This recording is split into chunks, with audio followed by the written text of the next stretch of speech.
Let's roll. It's the Twisted Tuesday. This is SportsRage. I am Gabriel Morency. We're in the level 3 right now. 87-84 for the Miami Heat over the Portland Trailblazers. 8.5 minutes left in this basketball game.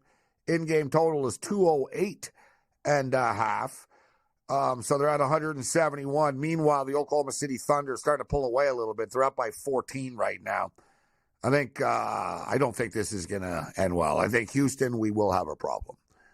We're on the Vancouver Canucks. They're winning 3-2, but we're also on the under 6.5. There's been more goals than we would like. The third period is just starting right now as we speak. The Vancouver Canucks have a 3-2 lead. The in-game number right now, in-game total is 7.5. So it's 7.5 minus 170 the under. If you like the over, it's plus 140. The Canucks are minus 450 favorites despite only being up by one goal. But you can lay 1.5 with the Canucks at minus 115 in this game. So we got our boy Wes Clayton's going to step up and in. We'll get into some college basketball. We'll get some overnight numbers, some NBA overnight numbers as well. It was a crazy game tonight in Cleveland. Really, really fun game. You know, people are critical of the NBA, but the NBA has been pretty lit this week as far as the physicality. Last night was insane with the Knicks and the Pistons ending, in which the Knicks basically tackled the Pistons, stole the ball, and scored. And it wasn't called.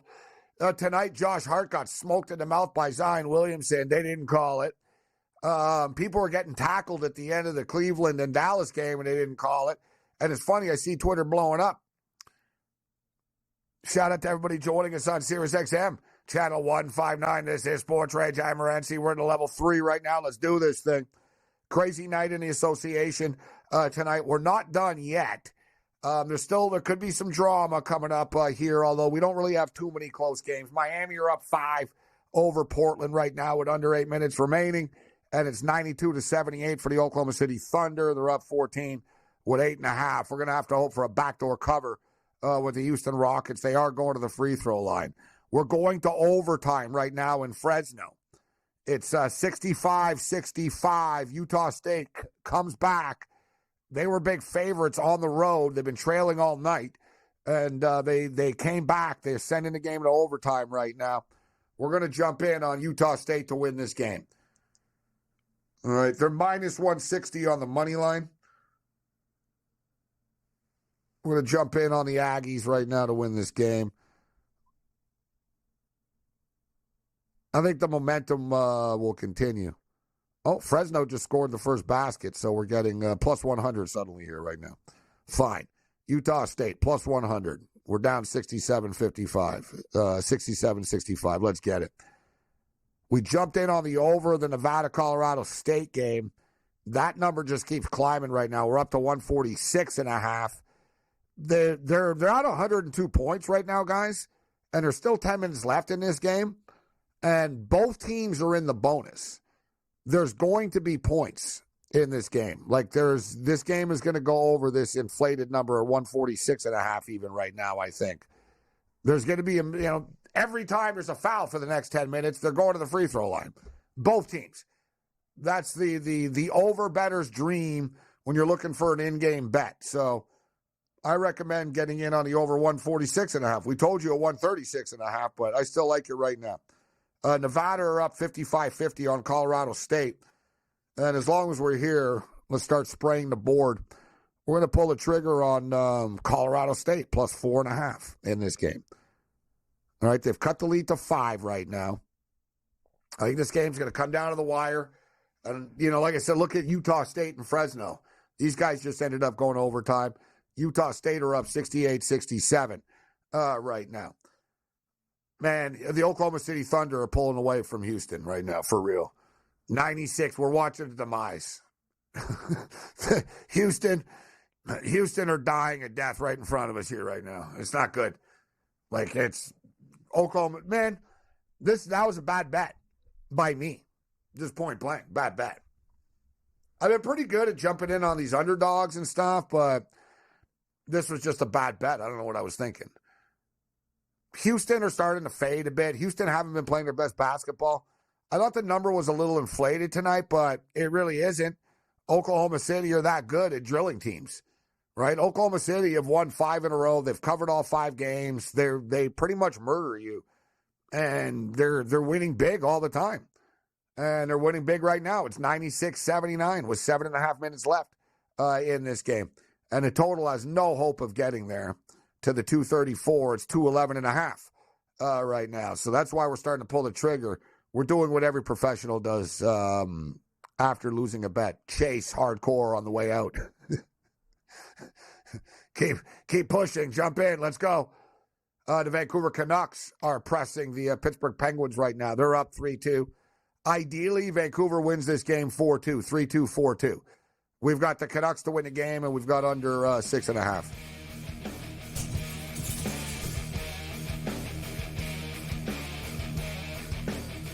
Let's roll. This is Sports Rage. I am Gabriel Morency. The pimps, the players, the hustlers, the people that bust them, and everybody else in between. Level 3 is begun. Shout out to all of our AM radio affiliates, the Mightier 1090 ESPN Radio, SoCal in the house, Sirius XM channel 159 on the SportsGrid radio and television networks. There's a lot of stuff to break down this evening. The NFL Combine has begun. The rumors are flying fast and furious. The Chicago Bear general manager is on the interview circuit, and it seems like a all but a done conclusion that they will be trading Justin Fields and taking Caleb Williams. We'll tell you why we believe that to be the case. Shohei Ohtani made his debut for the Los Angeles Dodgers today, and there was a lot of hype. The expectations are high, and you could probably argue that this is the most, hyped up and Cactus League game ever, right? So Shohei Ohtani's first at-bat, he strikes out looking, all right, in the first inning. His third at-bat, he hits a 2-run home run. He goes 1 for 3 on the day. The Los Angeles Dodgers closed at minus 300 favorites, the lunacy of it all. Last night we talked about the craziness and how the Dodgers are going to be massive favorites against, pretty much everybody when they play bad teams, really big favorites this year. I can't recall ever a minus 300 in a preseason exhibition baseball game before. And suddenly the Dodgers are down 4-1, but they come back, they win 9-6. They win the baseball game, and they haven't lost the baseball game yet, actually. And it's not their star players getting it done. It's, it's these young kids getting it done at the back end. But the Ohtani era begins, and it really kind of upset me. It was bittersweet when he hit the home run because I was looking for a home run prop, but they don't have home run props for Cactus League games. But you knew damn well Ohtani was going to hit a home run today. And let's just remember, put it in a notepad with the Sharpie. Remember to take Ohtani to hit a home run in the season opener because you know he's going to. This is Sports Rage.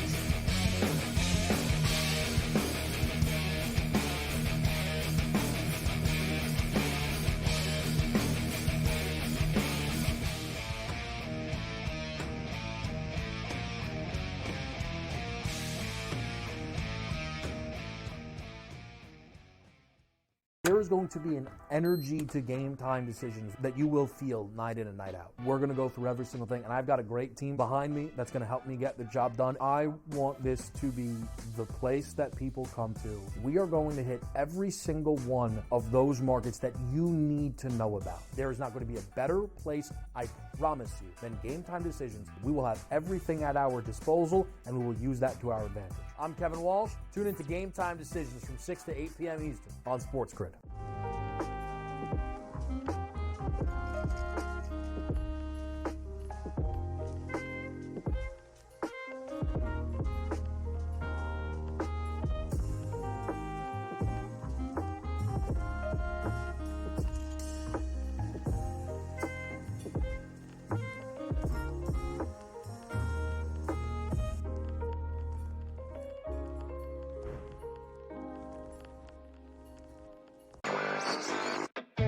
It's rare in this day and age of the NBA to, miss one player and have the wheels fall off. They're kind of hanging on to one of those final play-in tournament positions in the Eastern Conference.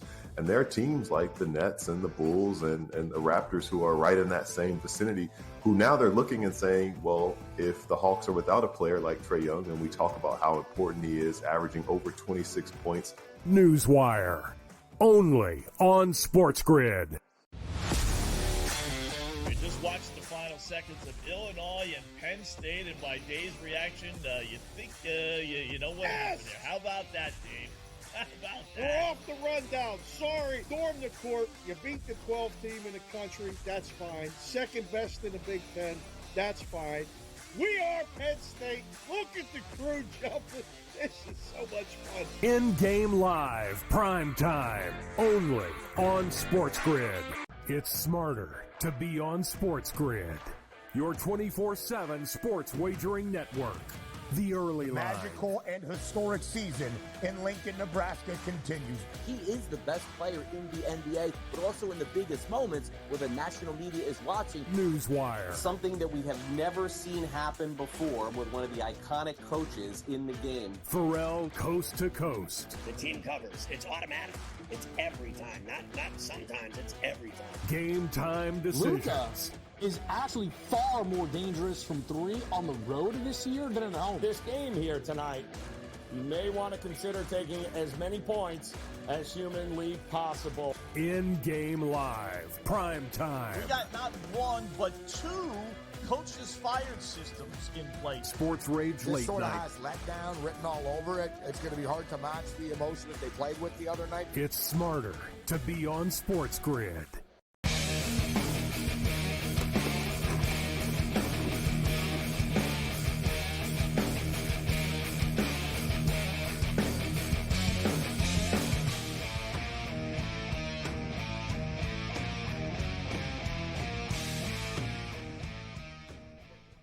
Let's do this thing. This is SportsRage. I am Morency.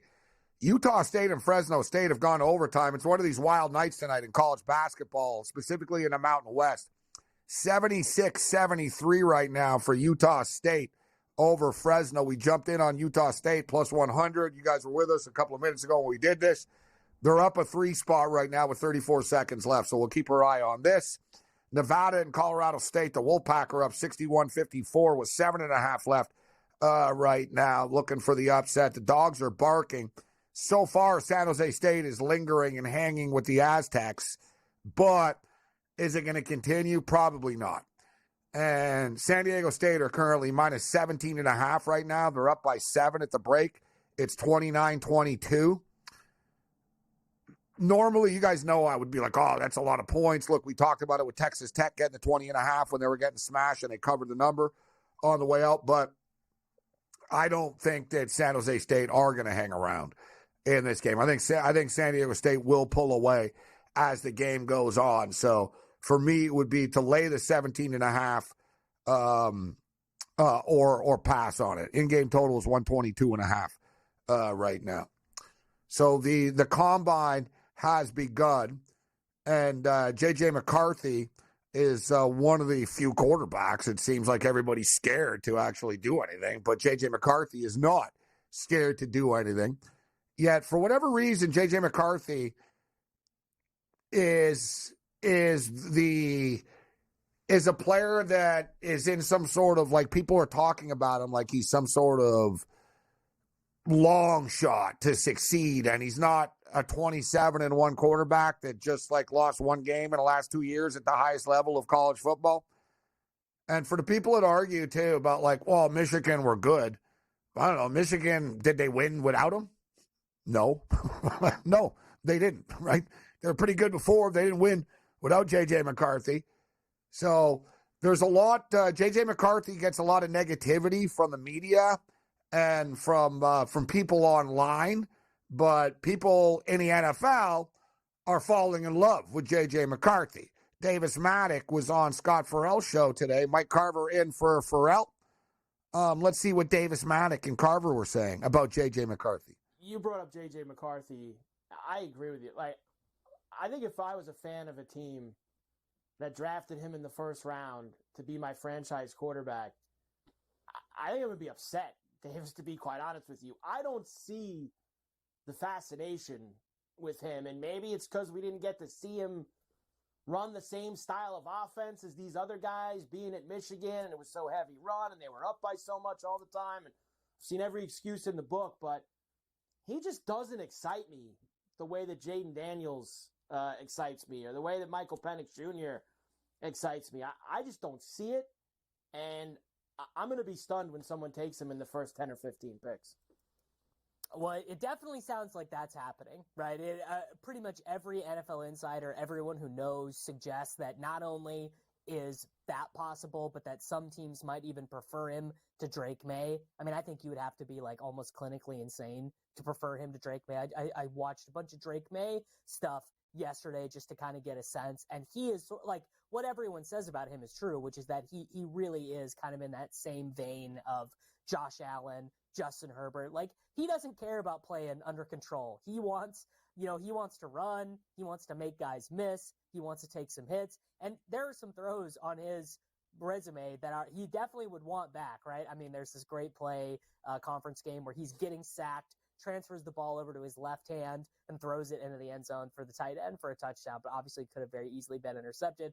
Whereas, like, you know what teams are hoping J.J. McCarthy is? They're hoping they take him out of the box and he is just Brock Purdy, right? So he comes out of the box and he executes the offense and he kind of makes some things happen, because McCarthy did run a little bit at Michigan. But, I'm with you. Like, that just doesn't – I'm not excited to get up in the morning and watch, Brock Purdy 2.0 play, really. Because this isn't fantasy football. It's about winning football games. It's not about what's exciting, right? Is Jaden Daniels exciting? Okay. So let's save the tape of Carver saying that he thinks Michael Penix is going to be a better NFL quarterback than J.J. McCarthy. You mean the same Michael Penix that just got his ass handed to him by J.J. McCarthy and the Michigan Wolverines? That Michael Penix? If anyone's going to fall to draft, it's going to be Michael Penix. But like I said, no one ever really has some sort of, like, the knock on J.J. McCarthy is that Michigan didn't throw the ball 50 times a game. And as we've talked about, it's much harder for a quarterback to have to throw the ball in critical situations and only throwing the ball 17 times in a game or 20 times in a game, as opposed to dropping back. Like, Drake May dropped back. Yeah, Drake May could be reckless because he played in a bunch of stupid, meaningless freaking football games that nobody cared about. It's pretty simple. Let's just be real. I'm calling out for what it is. Is Drake May a good athlete and talent? Sure. You know what, guys? Sam Howell set all kinds of records too, right, at North Carolina? So I'd be careful, before you buy into this. And one thing we'll say, you don't know. You can't judge any of this stuff. So none of us know. Everyone has a hot take and stuff. We'll know in years. We'll know in a couple of years. Right? Baker Mayfield went before Josh Allen. So did Sam Darnold. How'd that work out? Right? Lamar Jackson was the last quarterback taken in the last first round. He's the one winning MVPs. So don't, people buy into this pre-draft hype stuff and mock drafts and this guy's great, this guy sucks. What I always love hearing, though, is when people break this stuff down, when they say, I started watching this, now, or the more I watch J.J. McCarthy. So what? You need to start watching now? You weren't actually watching the best team in college football play? If you're catching up now? But the knocks on J.J. McCarthy, I've heard people say that, he's small. He's 6'3" and 200 pounds. He's 21 years old. He just turned 21. I don't know if this will come as a shock to people, but he's going to get bigger. The other one, here it is. This is on Walter Football, who actually has J.J. McCarthy going to the Broncos. McCarthy lacks passing instincts. Some NFL sources have compared him to Will Levis and Daniel Jones. Well, in reality, he completed 72% of his passes. And they weren't dink and dunk passes either. If you look at the yards per average and stuff, and in fact, it was third in the country. He completed 72% of his passes, 22 touchdowns, 4 interceptions. 27-1 record. The year before, he had 22 touchdowns and 5 interceptions. And he had 5 touchdowns on the ground, ran for 306 yards. Listed at 6'3", 196 pounds in college. We've heard that he could come in at 210 this week in that sort of range, but I find it comical that somehow he's labeled like he's too small at 6'3". You know, Joe Burrow, 6'3", 215 pounds, just for the record. But J.J. McCarthy's too small at 6'3", 200 at 21 years old. Okay. Like I said, for whatever reason, people, I don't know why he's like a target. Everyone, you want to elevate other players and stuff like that. But we've been telling you time and time again, point blank, that we think that he's going to go to the Vikings or the Broncos. I'm starting to think he could end up going to the Falcons with the 8th pick as well. Right? So J.J. McCarthy, love it or hate it, he is going to be I think he's going to be a top 12 pick. No, I don't think he gets past the Raiders at 13. And it will depend on the situation that he's in. But I'll go on record. We have a lot of time before the draft coming up. But J.J. McCarthy will be the winningest quarterback out of all these quarterbacks in this draft. And it won't even take that long. He'll just be that guy. So basically, like David said, I'm not looking forward to watching the next Brock Purdy play. Brock Purdy's been to the NFC Conference Championship game and the Super Bowl the last 2 years. Like I said, this isn't fantasy football, bro. This is about winning games.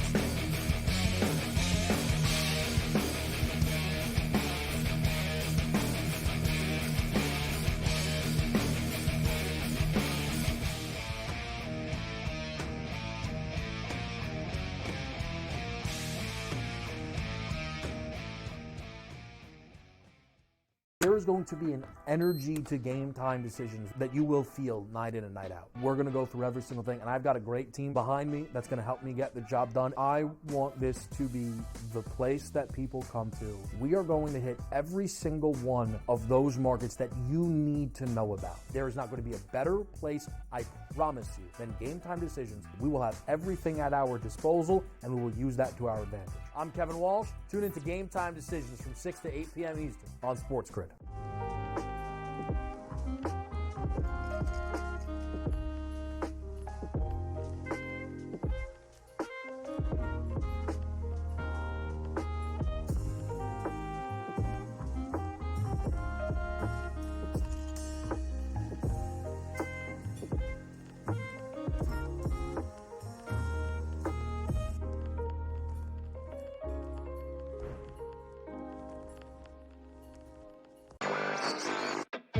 It's rare in this day and age of the NBA to, miss one player and have the wheels fall off. They're kind of hanging on to one of those final play-in tournament positions in the Eastern Conference. And there are teams like the Nets and the Bulls and the Raptors who are right in that same vicinity, who now they're looking and saying, well, if the Hawks are without a player like Trae Young, and we talk about how important he is, averaging over 26 points. Newswire, only on SportsGrid. Just watched the final seconds of Illinois and Penn State, and by Dave's reaction, you think you know what happened there. How about that, Dave?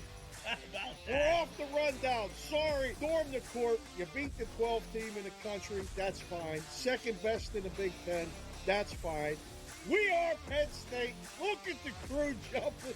This is so much fun. In-game live, prime time, only on SportsGrid. It's smarter to be on SportsGrid, your 24/7 sports wagering network.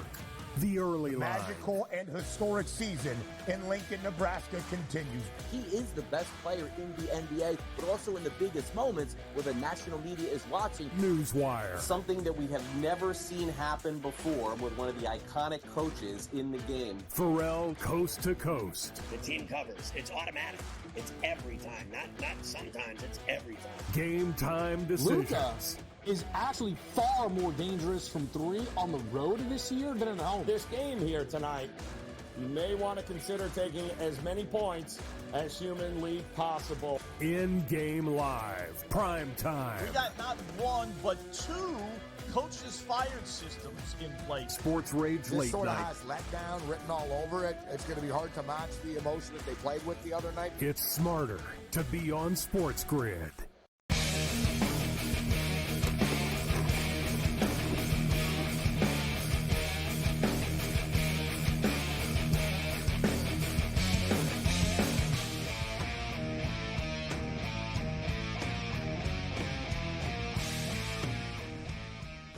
This is SportsRage. I am Morency.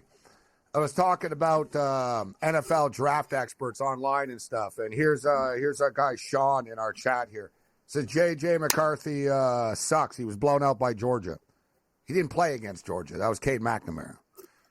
Just for the record, but don't let facts get in the way of anything. Speaking of facts, the Pittsburgh Penguins are tied with the Vancouver Canucks right now, 3-3. And speaking of facts, the Los Angeles Dodgers are going to wreak havoc on the world this year. They already are. Let's bring in Sniper West right now from the Sniper Picks. And, Wes, I couldn't help but bet on the Dodgers today, like a mark at minus 155 on the run line. But they end up winning the game 9-6. Ohtani hits a 2-run home run in his third at-bat. He goes 1 for 3 with a 2-run shot. Dodgers win 9-6. But they were down 4-1 at one point in this game. But they storm back, and they win the baseball game. And they're now 5-0-1 in Cactus League play. They haven't lost a game so far this year already. Unbelievable start. Even though these games don't mean anything. And it's not like it's the Dodger sort of minor leaguers and stuff that keep scoring these late runs in the game. But it's pretty crazy that they haven't lost the preseason game yet. Yeah, no, I agree. I mean, a beautiful, majestic home run it was, hit by Shohei Ohtani, might I add. I mean, you got Betts, you got Freeman, you got Ohtani. It honestly could be the best 1-2-3 punch in the history of Major League Baseball if these guys could stay healthy. That's my big concern. They got to stay healthy. I like the staff. I mean, you got Yamamoto. I think he's going to be good. You got Buehler coming back. You have Glass now. We got Paxton also. Kershaw's back. Kershaw had a good year last year. He just got blown up in the playoffs. So, I mean, if he can muster up some magic, so to speak, I don't know. I think we're going to be really good this year, Gabe. I was actually looking at some futures before I came on here. So you got the Dodgers right now. So World Series odds, you got Dodgers plus 300. You got Braves plus 5, Astros plus 8. I mean, I don't know.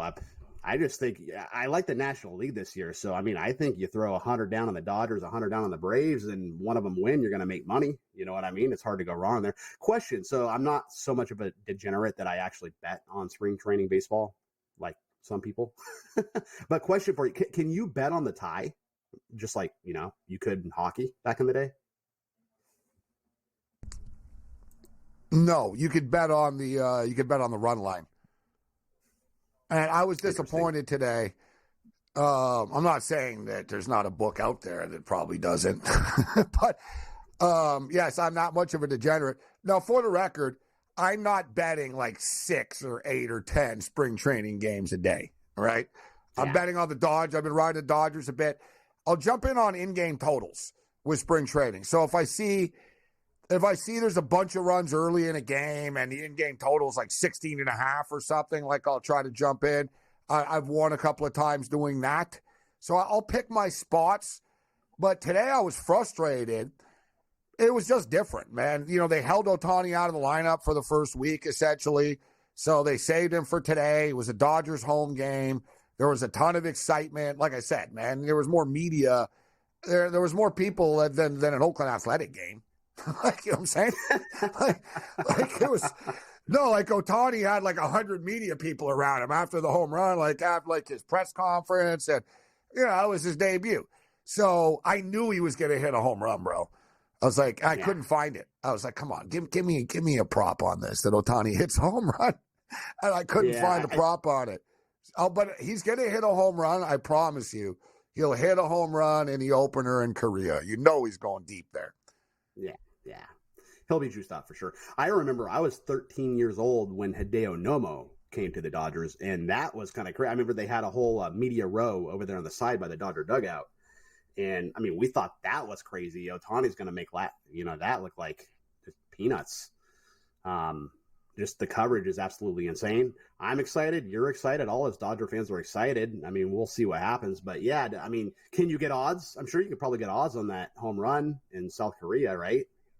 Oh, there'll be home run odds for each game. But looking ahead here, I do agree the Dodgers and the Braves are good. I think the Dodgers and Braves will be in the World Series. The Braves are legit, right? They're really good. The Phillies are good too. You can't dismiss the Phillies, but the Braves are better than they are. The Central, everyone's selling the Reds this year, but you know what I mean? So to me, I agree with you. It's the Braves and the Dodgers. The American League is always just sort of, it always sort of comes back to Houston or Texas last year. But people are really buying into Baltimore, and I don't have a problem buying into Baltimore this year. And we have odds up here, guys. So the exact final forecast for the World Series. So the LA Dodgers to beat the Houston Astros is 20-1. The Atlanta Braves to beat the Houston Astros is 25-1. I don't think the Astros are going to be in the World Series this year. The LA Dodgers to beat the Yankees is 25-1. That's the dream World Series for Major League Baseball that hasn't happened since 1981. Houston Astros to beat the Dodgers is 28-1. The Braves to beat the Yankees is 30-1. The Astros to beat the Braves is 30-1. This is the one I'm looking at, Wes. The LA Dodgers to beat the Baltimore Orioles in the World Series, 30-1 odds. Man, you wouldn't have said that about 3 years ago, would you? Yeah, Orioles are coming on strong. You'd want 300-1 odds for that with Baltimore in it. Yeah, 100%. But that's legit. Because, look, the Dodgers, and I got the Dodgers in. I got an odds boost at like plus 480 and plus 450s. I know there's like plus 380s out there, plus 400s. But if you're looking for value, sort of like, and you believe in the Dodgers this year, it's like, all right, who are they going to play? Like, who do you think they can play and beat in the World Series? And at 30-1, you could take a couple of teams. So the Dodgers to beat the Baltimore Orioles is plus 3,000, which is 30-1. The Dodgers to beat the Texas Rangers is 33-1. The Dodgers to beat the Blue Jays is 40-1. And maybe it's wishful thinking that the Blue Jays can break through. They have the talent to do it, but I don't know if they have the mental capacity to pull it off, Wes. But the Blue Jays do have a lot of talent. Yeah, the Mariners are right there. I'm looking at the Mariners have the same odds as the Blue Jays to win the series too, which is kind of crazy also. So, yeah, it's going to be a fun season. Yeah, Dodgers to beat the Mariners is 40-1. I'm not buying in it. The Mariners are going to make it to the World Series. But some of the win totals, we've been talking win totals in baseball here the last couple of nights, and we were all in consensus the other night that Arizona goes over 83.5. They overachieved last year, but they're going to be good again. Right? They won 90 games. Like, they're going to be good again this year. The division isn't that great. Colorado are terrible. It's not like Arizona were lucky or anything. They have good young players. So Arizona over 83.5, we were all in consensus with. Blue Jays over 87.5 is too light, I think, for the Blue Jays. I think the Blue Jays get to like 90, 92 every year. And normally they're priced at 92 or something like that. So I think the Blue Jays over, the Dodgers over. We had a guest on earlier tonight in McInnes who said he likes the White Sox to suck this year. Under 63.5 for the Chicago White Sox. Yeah. Yeah, no, it seems like it's been a lock for the last 3 years. It's just a terrible team. It's terrible ownership. They can't get it together, and it's a tale as old as time. I mean, the White Sox just can't get it together. That whole AL Central is just terrible, to be honest with you. I mean, it's mediocre, but one thing that plays against you, you're right. I think the same thing, too, about the White Sox. Like, wow, they don't play good teams a lot. But the thing is, every one of those teams in the division, except for Cleveland, who Cleveland just sort of, I don't know how Cleveland do it. They're supposed to be terrible, but they're not, right? They're just sort of average. But, like, Kansas City actually spent money in the offseason, Wes.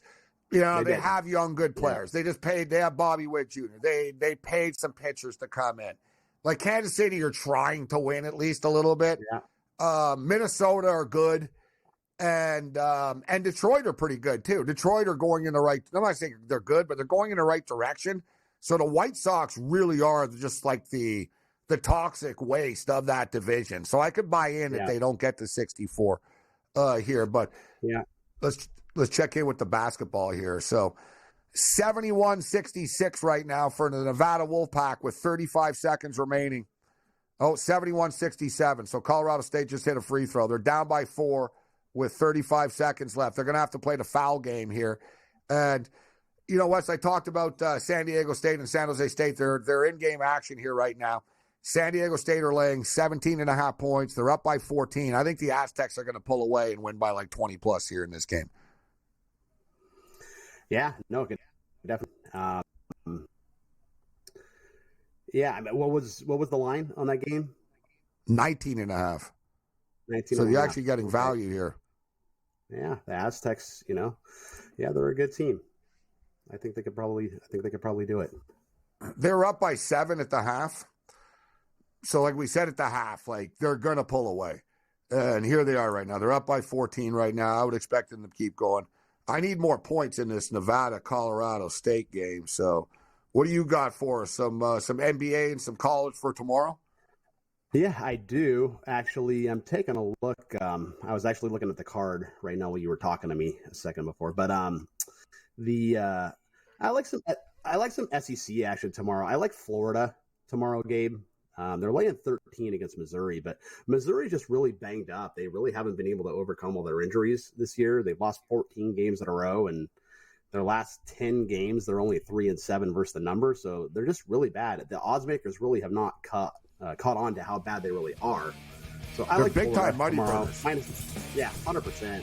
Absolutely. All right, we'll hit this on the other side. This is SportsRage.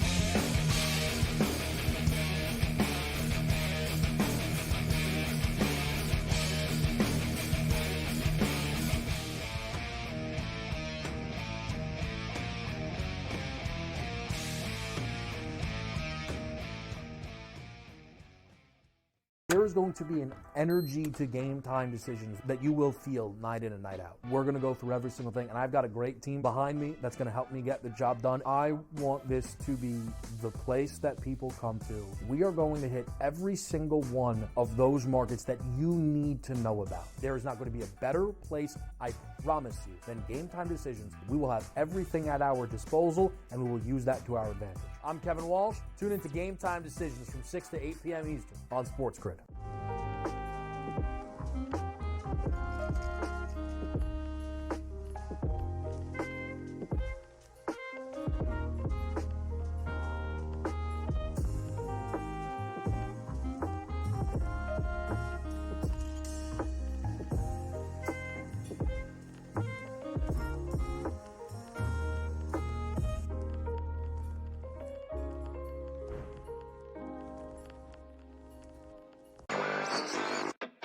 It's rare in this day and age of the NBA to, miss one player and have the wheels fall off. They're kind of hanging on to one of those final play-in tournament positions in the Eastern Conference. And there are teams like the Nets and the Bulls and the Raptors who are right in that same vicinity, who now they're looking and saying, well, if the Hawks are without a player like Trae Young, and we talk about how important he is, averaging over 26 points. Newswire, only on SportsGrid. Watch the final seconds of Illinois and Penn State, and by Dave's reaction, you think you know what happened there. How about that, Dave? How about that? We're off the rundown. Sorry. Storm the court. You beat the 12 team in the country. That's fine. Second best in the Big Ten. That's fine. We are Penn State. Look at the crew jumping. This is so much fun. In-game live, prime time, only on SportsGrid.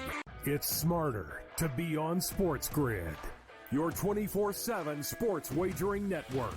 The early line. Magical and historic season in Lincoln, Nebraska continues.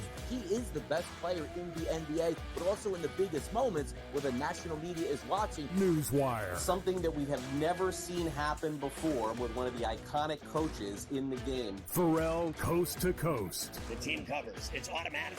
It's every time. Not sometimes. It's every time. Game time decisions.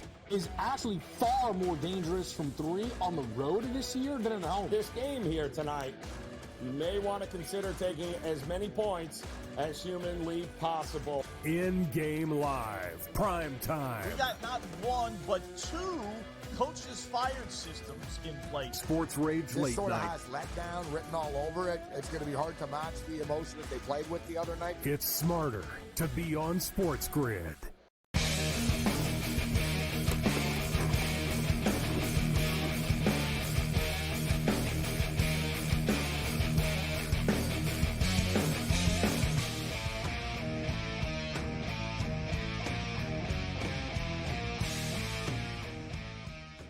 Well, the Pittsburgh Penguins and the Vancouver Canucks have gone to overtime. Overtime has just started in Vancouver. It's tied at 3 right now. Both teams, you look at the Vancouver Canucks. The Canucks are trying to hang on to first place in the Western Conference. They're tied for first overall in the National Hockey League. And the Pittsburgh Penguins are desperate. The Penguins are more desperate for points than the Canucks are. We talked about it earlier. They should change the format, give 3 points for a regulation win, go 3-2-1, as opposed to giving a team a point because teams are just playing to go to overtime. But it's a good bet for all you bettors out there. There's just been a ton of these tie games in the National Hockey League, and they pay like plus 325. We talked about it last night with Boston and Seattle. All right, so Sniper West is killing it with us right now. And for the record, we just got lucky. And Colorado State, I told you guys earlier, speaking of overtime, I said Colorado State can come back in this game and maybe set it to overtime like the Utah State game. We gave you Utah State won, but Colorado State and Nevada now tied at 74, baby. So all of those in-games hit. The over 143.5, the over 146.5, the over 136.5, and we're on Colorado State plus 4.5. This would be a nice way to end it if they could pull it off. So, Wes, you were saying that you like the Florida Gators, and I brought up, Missouri, terrible against the number this year, just getting lit up on a nightly basis. Yeah, really. As the odds makers just have not caught up to how bad they really are. I mean, you have Florida. Florida's finally ranked, right? They're number 24 in the country right now. They're playing very well. They're 8-2 in their last 10. They're 7-3 against the number in that span. So, unlike Missouri, Florida is actually exceeding odds makers' expectations of how good they really are. And they, have some super impressive wins. They beat Kentucky. They beat Auburn. They beat Georgia twice.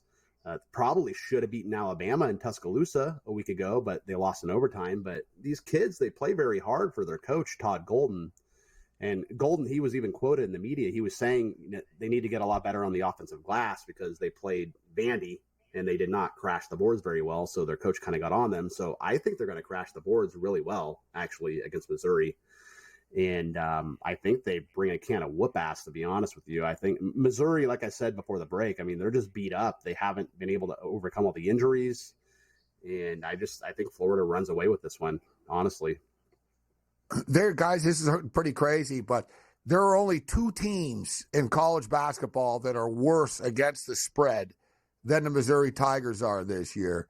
And that's the Pacific Tigers. So the Tigers are sucking. Pacific are 6-22 ATS. Stephen F. Austin are 6-19 ATS. And Missouri are 7-20. So Missouri have only covered 25.9% of the time. We should note Old Dominion are right there with them at 25. They're tied with them. Old Dominion 25.9%. I hate to admit it, but the Michigan Wolverines are 8-20 against the spread. We've been talking a lot, Wes, or not enough actually about them, but maybe that's a good thing because they keep covering. But the Minnesota Golden Gophers, 23-4 ATS on the season. They're in action. But what else are you looking at besides the Florida Gators tomorrow? Well, I'll tell you what. I kind of like Louisville tomorrow. They're catching a boatload of points. They're catching 20 points against Duke. So Duke is right behind UNC for the lead in the ACC. The ACC is down in general. I get that. But, Duke, they're a game and a half behind UNC. And they play UNC also on March 9th. That's looming. Also, you have the Filipowski issue with him being injured because the whole court storming thing, and I'm sure that you can go on for about an hour about this whole court storming thing. That's a whole nother conversation, but he's questionable to play tomorrow. Regardless of whether he plays or not, I just think Louisville can hang tough because they're in last place in the ACC. It's been a forgetful season, but this is their Super Bowl of sorts. I mean, they don't really play anybody after Duke. And these teams played in Louisville earlier this year. Duke only won by 14. I get that Duke's at home now, but they're laying 20. And Duke has Virginia on deck. And Virginia's nipping at the Blue Devils' heels. They're in third place right behind Duke in the ACC. So Duke has to be up big time for that game. So why would they really care or expend a bunch of energy versus Louisville tomorrow night and lay the hammer down, right? It's just a look-ahead spot for Duke, really. And I get they might be mad off the Wake Forest loss, too. But they have way bigger fish to fry than the Cardinals. You just put it together. I like Louisville. You know what's funny about the whole court storming thing? So, I mean, I get it. There's things I like about storming the court. It's cool in college basketball. But here's the deal. Wake Forest was favored. I mean, you don't storm the court if you're favored to win the game, in my opinion. I mean, if you're a big dog, there's a dramatic win. But when you're favored, you can't storm the court. That should be rule number one, right? I agree with you. And I don't have a problem with storming the court either, but it should be done in limited situations and not in regular season situations. And not when you're a favorite, like you said. I mean, like, what does that say about you? You're that happy you beat Duke? Like, you know what I mean? It's like, oh, like what, Duke means that much to you? Duke aren't even like the best team in the country. All right. Like, I don't have a problem with it. You know, end of the season, you win the conference championship game. You know, the rivalry, like Michigan fans or Ohio State fans run on the field after Auburn, Alabama. You know what I mean? The rivalry games, I get it, but it's out of control, and they should make sure that the visiting team gets out of there first.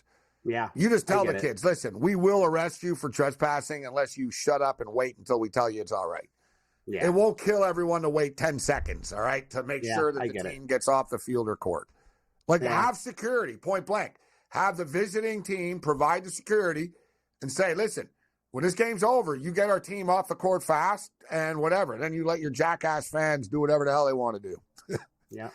How about the players and coaches going into the stands rather than the people in the stands coming out on the court? How about that? You flip the script on everybody right there. Well, don't worry, that happened before, and it was called the Malice at the Palace. So that didn't end well. But tomorrow's an interesting night. College basketball. We had Auburn and Tennessee. Tennessee are 6.5-point favorites in this game. The total is 152 in that one. As Wes mentioned, Duke are up to -20 right now, actually, against Louisville. The total is 151. And a half. Providence and Marquette in action. Marquette are laying 10.5 to Providence. For you degenerates out there, Wisconsin, Green Bay, and Cleveland State. little Horizon action for you. We talked about the Minnesota Golden Gophers. They've been covering numbers like crazy this year. They're getting 11.5 on the road against Illinois. So we got 1 million games. You mentioned Virginia. Virginia are +2 against Boston College tomorrow, actually. A total of 126.5 in that one. The Beavers are getting 12. Oh, we got Arizona and Arizona State tomorrow night, too. It's a little rivalry night tomorrow night. Yeah, absolutely. Yeah, I'm looking at this Bama game, too. I'm really done much on it, but you got to think they're ticked about that Kentucky performance, right? They got, they're going to Ole Miss, laying 6.5. They might be mad.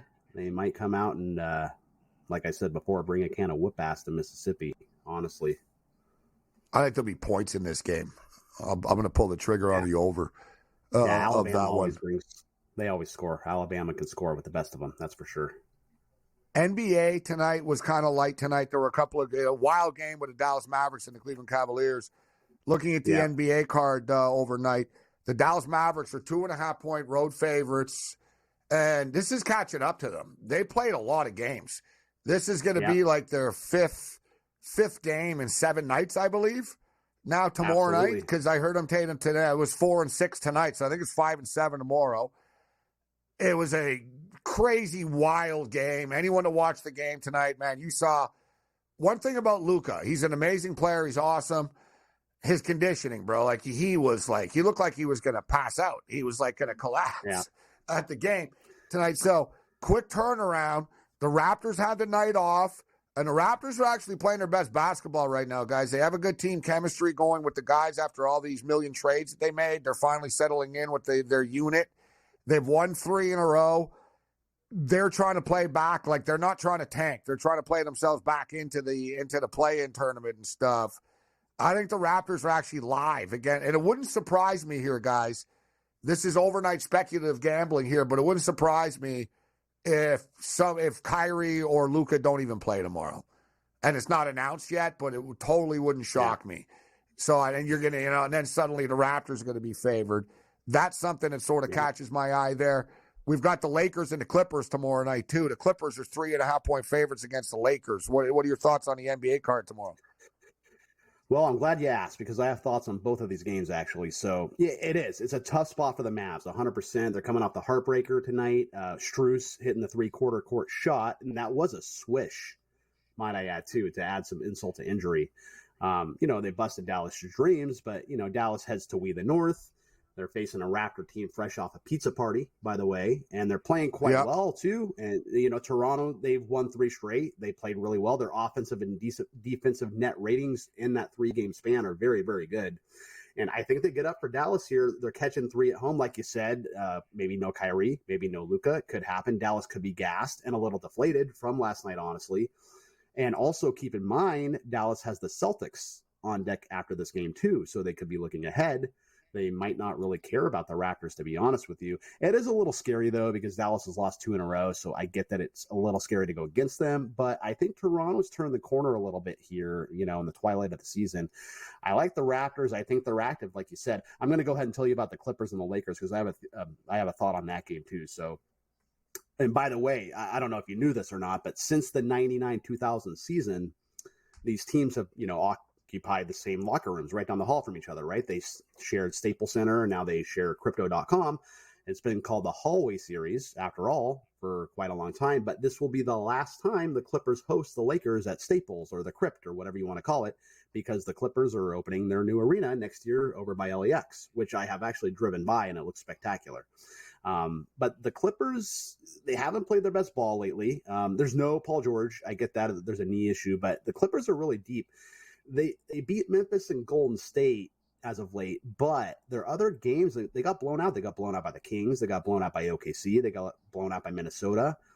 So for a team with some championship aspirations, I mean, they got to turn it on here if they want to climb the standings in the West. The West is tough, man. They're in 4th place currently in the West. And, you keep in mind the Clips have the Wizards town next, so it's not like they're going to overlook the Lakers, right? And they're going to get up for the Lakers. It's for bragging rights. It's the last time they, both call Staples or the Crypt home. I think they're going to be 100% focused here. And I think they play really well, even without Paul George. And I think that, once again, for lack of a better word, they bring a can of whoop ass to downtown LA, and I think they get a big win. I'm going to lay the 3.5 with the Clippers. I like the Clippers, and I like the Raptors tomorrow. Hey, maybe throw them in a teaser or parlay them together. You never know. You might make some money tomorrow. So Lakers and Raptors. Good job, Wes. Where can people find you online? You can find me at Picks and Parlays, the number 1 sports consulting website in the business. And my Twitter is at the Sniper Picks, and I have a YouTube channel at Sniper Picks. And I want to say thanks for having me on once again, Gabe. Go Dodgers! I know you're a fan too, and I know you'll be watching. I'm gonna look for those ties in spring training. See if we can find a book that has those ties. There's not too many of them, so yeah, they're the big odds. So yeah, Lakers are getting 3.5 here. I'll tell you what, the Clippers have dominated the Lakers over the years, but the Lakers have won 2 of the last 3. But you think the Clip Show get it done? Thanks, Wes.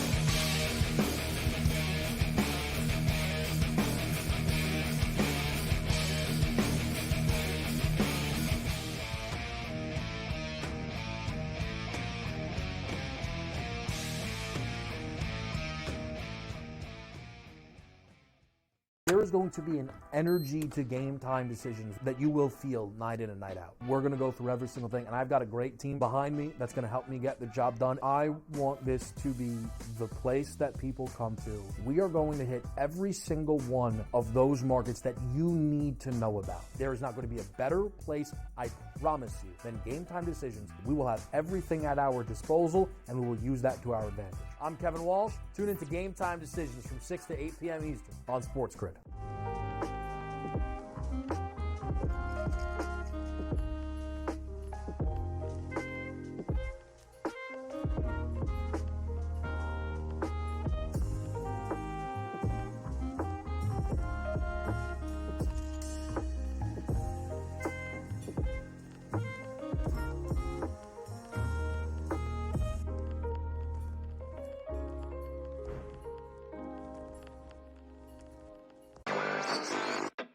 It's rare in this day and age of the NBA to, miss one player and have the wheels fall off. They're kind of hanging on to one of those final play-in tournament positions in the Eastern Conference. And there are teams like the Nets and the Bulls and the Raptors who are right in that same vicinity, who now they're looking and saying, well, if the Hawks are without a player like Trae Young, and we talk about how important he is, averaging over 26 points. Newswire, only on SportsGrid. Just watched the final seconds of Illinois and Penn State, and by Dave's reaction, you think you know what happened there. How about that, Dave? How about that? We're off the rundown. Sorry. Storm the court. You beat the 12th team in the country. That's fine. Second best in the Big Ten. That's fine. We are Penn State. Look at the crew jumping. This is so much fun. In-game live, prime time, only on SportsGrid. It's smarter to be on SportsGrid, your 24/7 sports wagering network. The early line. Magical and historic season in Lincoln, Nebraska continues. He is the best player in the NBA, but also in the biggest moments where the national media is watching. Newswire. Something that we have never seen happen before with one of the iconic coaches in the game. Pharrell, coast to coast. The team covers. It's automatic. It's every time. Not sometimes. It's every time. Game time decisions. Luka is actually far more dangerous from three on the road this year than at home. This game here tonight, you may want to consider taking as many points as humanly possible. In-game live, prime time. We got not one, but two coaches fired systems in place. SportsRage late This sort of night. has letdown written all over it. It's going to be hard to match the emotion that they played with the other night. It's smarter to be on SportsGrid.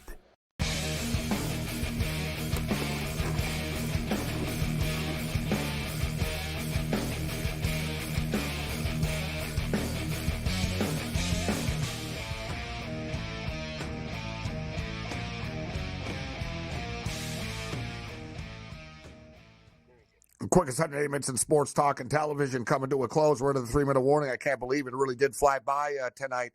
I wanted to get to Ryan Poles and did an interview, Bears general manager. He did a couple of interviews, but it was telling in one of them that he did, in which he got emotional, in which he said, I try to have a close relationship with our players, and I try to be upfront with them, and I love Justin Fields, and whatever we do, I want to make a decision. It's best for him and do it quickly, in the best interest.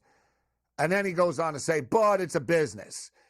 And you don't have to be an FBI linguist expert, body language expert to figure out, where he was going with this, in which Justin Fields, and we all know this, all right? Justin Fields is getting dealt, everybody, all right? Caleb Williams is going to be taken. Although who knows, right? I mean, in this world, who knows what the hell is going to happen? But I think that the Bears want Caleb Williams, but Justin Fields, remember, he took the Bears off social media. But tonight, Justin Fields, his manager posted a video of Fields in a kitchen, and it's literally just Justin Fields in a kitchen. He's not wearing a shirt; he's wearing a pair of jeans, but like he's celebrating. But it's one of those sort of cryptic type of things. Like there's no meaning to it. So he could say tomorrow that, I was celebrating DeMar DeRozan's 360. You know what I mean? looks like a video type of dude that just won a parlay or something. Like he's celebrating, he's like fist pumping, and he jumped up and down and he fist pumped in the kitchen. I don't know. It seems to me, like I said, once I'm gonna make too much of this, but I think he probably knows he's getting dealt, and he's like, yeah, he's motivating himself. I have a new beginning. I'm going to be a Raider, right? Or, he knows he's thinking where he's going to end up and stuff. Speaking of which, maybe he will end up being a Raider. I don't think the Falcons make too much sense. Nothing in the NFL ever makes sense. Like, I'm not sure he's going to end up on the Falcons. To be continued. Other than that, you're on your own. Later.